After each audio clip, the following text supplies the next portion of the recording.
এরকম মেহেন্দি কেউ করেছো কোনো দিন? আমি করেছি। এতটা খারাপ মেহেন্দি আশা করি কেউ কখনো করেনি।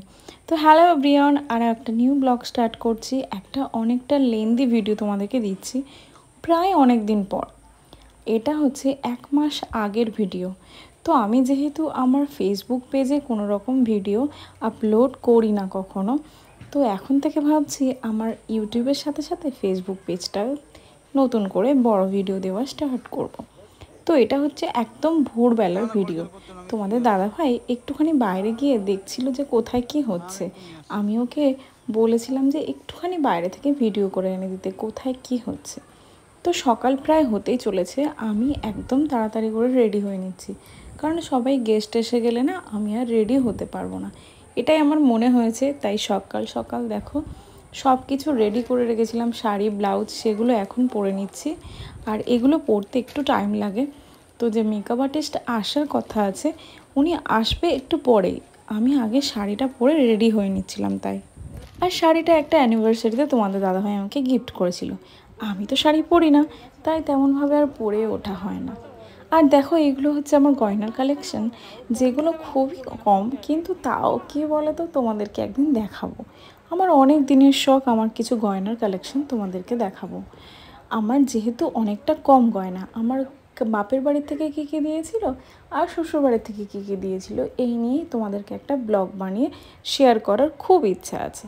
যেহেতু খুব অল্প সংখ্যক গয়না, তা হলেও প্রত্যেকেরই শখ না, মেয়েদের মানে প্রত্যেকেরই গয়নার শখটা অবশ্যই করে আছে, এটা আমার মনে হয়। তো যেটুকুই আছে তোমাদেরকে একদিন পারলে শেয়ার করব, এই হচ্ছে ব্যাপার। আর দেখো এখন সব কিছু ছড়িয়ে ছিটিয়ে রেখেছি, আর কাল রাতেই আমি বেডটা চেঞ্জ করে রেখেছিলাম। সবাই এসে গেলে তো আর সেগুলো সম্ভব না। তো সব কিছু এখন গয়না টয়না পরে আমি রেডি হয়ে নিলাম। হাই হ্যালো এভরিওয়ান, কেমন আছো তোমরা সবাই? ভীষণ ভালো আছো, আমি কিন্তু ভীষণই ভালো আছি। আজকে একটা ব্লগ আমি তোমাদেরকে দিচ্ছি, সেটা হচ্ছে আমার সন্তানের অন্নপ্রাশনের ব্লগ। তো দেখে প্লিজ জানিও কেমন, মানে কন্টিনিউ পোস্ট করতেই থাকবো। তা খুব তাড়াতাড়ি হয়ে গেছে না?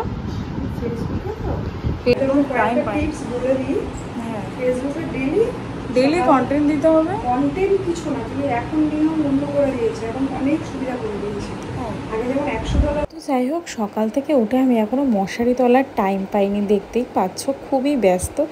আর কি ব্রাহ্মণ এসছে তাই এত ব্যস্ত। টাইম করে নেবে, মানে সকাল 9টায় একটা দেবে, একদম ফিক্সড টাইম। সকাল 9টায় একটা টাইম থাকবে, ঠিক আছে? আর দুপুর 1টায় একটা রাখবে, তারপরে সন্ধ্যাবেলা দিতে পারো, রাতে দিতে পারো, গ্যাপ করে দেবো। 3টেই রাখবে, মানে সকাল 9টা বা 10টায় দাও, তারপরে হচ্ছে দুপুর 3টেই একটা রাখবে, দিয়ে রাত্রের দিকে 7টার দিকে একটা রাখবে। আর আমার মেকআপটা প্রায় ডান হতে চলেছে। এখন তোমাদের দাদাভাই দেখো কি করতে বলেছে আর কি করছে। যেখানে পাপের অন্নপ্রাশনের কাজটা হবে সেখানে আমি বলেছিলাম একটা সুন্দর করে ডেকোরেশন করে দিতে, কিন্তু বলা আর কি আর কাজটা আর কি, যেটা বললাম করলো তার উল্টোটা। একরকম বললাম সাজালো আর একরকম করে। আমার তো একান্তই ভালো লাগেনি, কিন্তু কি আর বলবো, অলরেডি হয়ে গেছে, ওরা তো আর ডাবল করে খাটবে না। তো আমার আর কিছু করার নেই। আর ওই দিন এতটা অতিরিক্ত পরিমাণে গরম পড়েছিল, জাস্ট 45°C। বাইরে যখন বেলুনের গেটটা করা হয়েছিল আমি গিয়ে দেখে এসেছি অনেকটা সুন্দর, বাট ফোনটা তখন নিয়ে আসিনি। তারপরে যখন ভিডিও করতে এলাম দেখলাম এই হাল। ভিতরেরটা ভালো ছিল কারণ সব দিকে ঘেরা ছিল, তাই ওটা একটা বেলুন ফাটেনি, বাট বাইরের বেলুনগুলো সব করা মাত্রই ফেটে গেছে। আর এখন দেখতেই পাচ্ছ কোনো গেস্ট কিন্তু আসেনি। এটা অনেকটাই সকালের ভিডিও, প্রায় 10টার দিকের ভিডিও। আর এখানে দেখো অনেক কিছু খাবার টাবার রেডি হয়ে গেছে, আর আমি তখনও মেকআপ থেকে উঠিনি। ওই ভিডিওটা তোমাদের দাদাভাই করে এনে দিল আমাকে। তো জাস্ট এক্ষুনি মেকআপটা শেষ করবে আর আমি চলে যাব কাজের ওখানে, কারণ পাপ্পার অন্নপ্রাশনের কাজ পুরোপুরি স্টার্ট হয়ে গেছে। তোমাদের দাদাভাই প্রায় বসে গেছে, আপাতত এখন ডান হয়ে গেছে, এখন লাস্ট ফিনিশিং চলছে। তার কারণ লাস্ট ফিনিশিং বলতে এখন টিপ পরানো চলছে।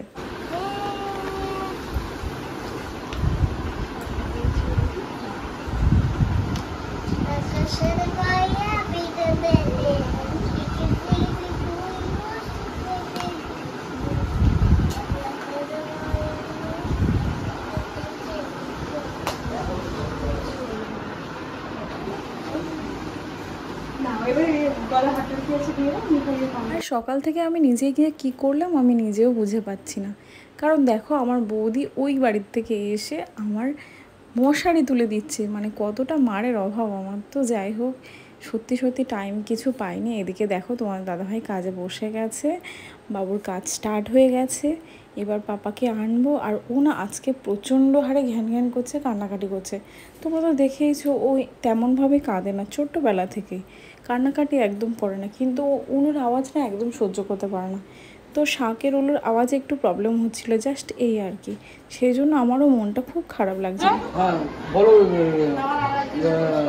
তোমার ফোন পাচ্ছি না আমি। পেয়েছি, ওখানে যাও, গিয়ে বলো ফুচকাটা একটু ফোন করতে, বলে 11টা ফুচকা আমার বলেছিল 11টায় আসবে। আমি বলে বৌমা কখন আসবে, আমি 11টায়, পুরো 11টায় ঢুকবো। এসে না এখন আসে একটু যে 10 টাকা কথা বলো। ফুচকা আমার কালকে জিজ্ঞাসা করেছি। একটা জিনিস খেয়াল করলে তোমাদের দাদাভাইয়ের কতটা টেনশন মাথায় নিয়ে কাজ করতে বসে। অ্যাকচুয়ালি কী বলো তো, বাড়িতে বড় কেউ গার্জেন না থাকলে এরকমই হয়। আমার বাবা দাদা সবাই এসছে, ওরা অনেক হেল্প করছে, ভাইও আছে, তার জন্য অনেকটা বাঁচো। আর কিন্তু তা হলেও বাবা বলে কথা, একটা টেনশন কাজ করে না, কখন কি হচ্ছে, কোথায় কি হচ্ছে। নিজে হাতে সব কিছু সামলে একটা কাজ করা সত্যি খুব ডিফিকাল্ট। দেখতে পেলে তোমরা, আর কি সাউন্ড দেবো বলো, চারদিকে সব কিচিরমিচির ছাড়া আর কিছু নেই।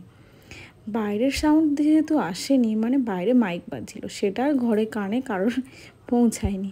তো যাই হোক, বৌদি দেখো কত সুন্দর লাগছে আমার বৌদিকে সেজে গুজে। আমার খুব ভালো লেগেছিলো ওই ড্রেসটা পরে, মানে এই শাড়িটা পরে। আর পাপাই দেখো খেলতে শুরু করেছে এখন, ঠিক কথা, কিন্তু কিছুক্ষণ পরের কান্নাটাই শুধু দেখবে, শুধু কান্নাই করেছে সারা দিন ধরে।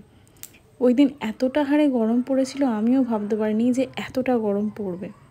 আমার মাও এতটাই কাজের মধ্যে ব্যস্ত ছিল সেদিন, ভালো করে একটা শাড়ি পরে ফটো পর্যন্ত তোলেনি। কি করে তুলবে, ক্যামেরাম্যান এসছে অথচ ওদের কোনো ফটো নেই। পরে আমি ফটো তুলে ওদেরকে শেয়ার করেছি, সেগুলোই ওরা অ্যালবামে দিয়েছে। তো যাই হোক, কে কী গিফট এনেছে না এনেছে সবাই আমার হাতে হুড়পাড় করে দিচ্ছিল।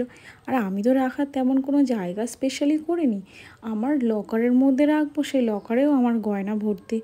তো যাই হোক, গয়না যেহেতু আমি পরেছি, কিন্তু লকারে জায়গা ছিল না।